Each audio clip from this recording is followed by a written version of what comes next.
बस मैंने इसका बाह्य मात्र ही देखा, दृढ़ हृदय न देखा, मृदुल गात्र ही देखा।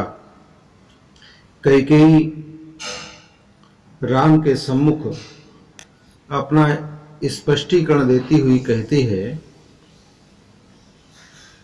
कि मैंने अपने इस पुत्र भरत का मात्र ऊपरी रूप ही देखा है, इसके शरीर को ही देखा है। मैं उसके हृदय की गहराई को नहीं देख सकी। मैंने इसके केवल कोमल शरीर को ही देखा है, लेकिन मैं इसके परमार्थ को न जान सकी, न देख पाई, और केवल अपना स्वार्थ ही साधना चाहा। परमार्थ न देखा, पूर्ण स्वार्थ ही साधा। वो कहती कि मैंने इसका केवल कोमल शरीर देखा है, मैंने इसके परमार्थ की भावनाओं को, विचारों को मैं न जान समझ सकी, न समझ सकी, केवल अपना ही स्वार्थ सिद्ध करना चाहा।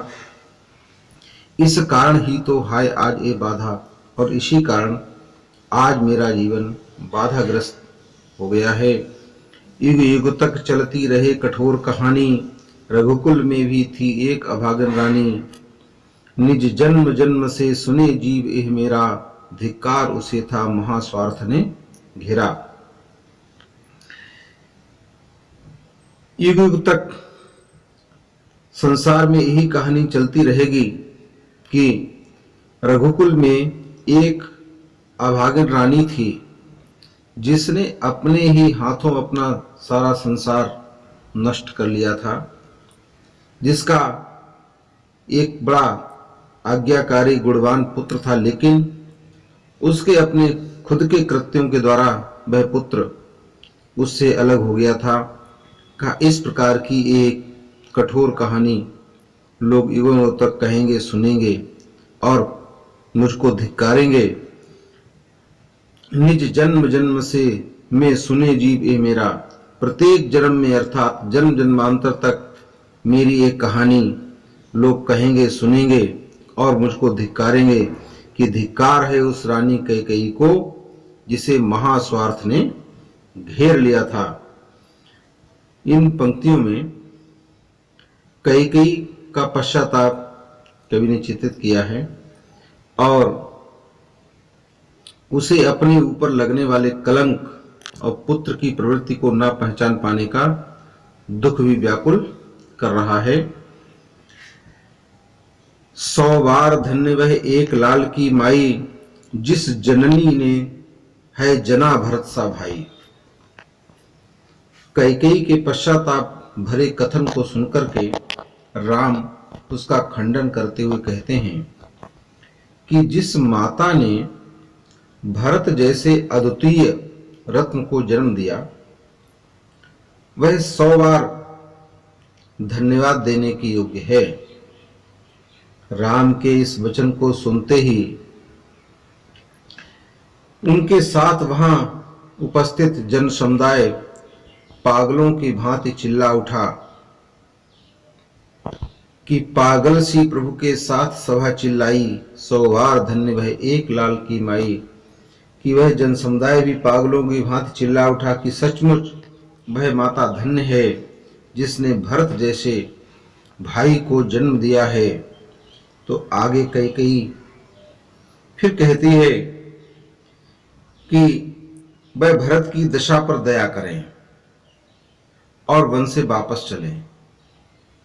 वह अपने कृत्य पर पश्चाताप कर रही है और कहती कि राम उसे और प्रताड़ित और दंडित ना करें। हा लाल उसे भी आज गवाया मैंने, विकराल को यश ही यहां कमाया मैंने।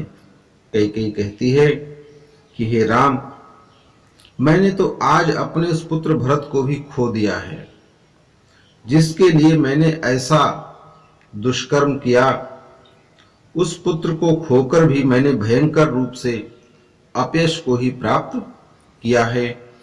निज स्वर्ग उसी पर वार दिया था मैंने, हर तुम तक से अधिकार लिया था मैंने अपने उस पुत्र भरत के ऊपर अपना समस्त स्वर्ग सुख भी न्यौछावर कर दिया था। और हे राम, उसी भरत के कारण मैंने तुम्हारा अधिकार, जो राज्य तुमको मिल रहा था, वह तुमसे छीन लिया था। सारे अधिकार छीन लिए, यहां तक कि अयोध्या में रहने तक का अधिकार तुमसे छीन लिया। पर वही आज ये दीन हुआ रोता है, शंकित सबसे धृत हरण तुल्य होता है। और आज वही मेरा पुत्र दीनहीन होकर के तुम्हारे सामने रुदन कर रहा है। वह पकड़े हुए हिरण की भांति भयभीत है। जैसे हिरण को कोई पकड़ ले तो वह डरा सहमा बेचारा खड़ा रहता है, उसको शंका रहती, पता नहीं मार दिया जाऊंगा कि छोड़ दिया जाऊंगा। तो कैकेयी भी कहती, हिरण के समान ये भयभीत है। श्री खंड आज अंगार चंड है मेरा, तो इससे बढ़कर कौन दंड है मेरा। कैकेयी कहती है कि श्रीखंड माने होता है चंदन, कि चंदन के समान शीतल स्वभाव वाला मेरा यह पुत्र भरत आज अंगार चंड मन जलते हुए अंगार के समान प्रचंड हो रहा है।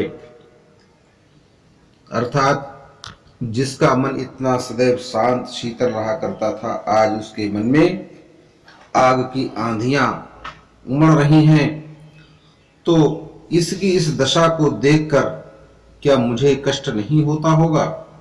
तो कैकेयी कहती, भला इस संसार में इस दंड से बढ़कर इस अभागी मां के लिए और कौन सा दूसरा दंड हो सकता है कि मेरा पुत्र ही आज मुझसे कुपित है, अतः मुझे और बड़ा दंड आप लोग ना दें। तो कैकेयी भी यहां पर बड़ी कुशलता के साथ पश्चाताप करती है और अपने पुत्र भरत को दोष मुक्त सिद्ध करने का प्रयास भी करती है।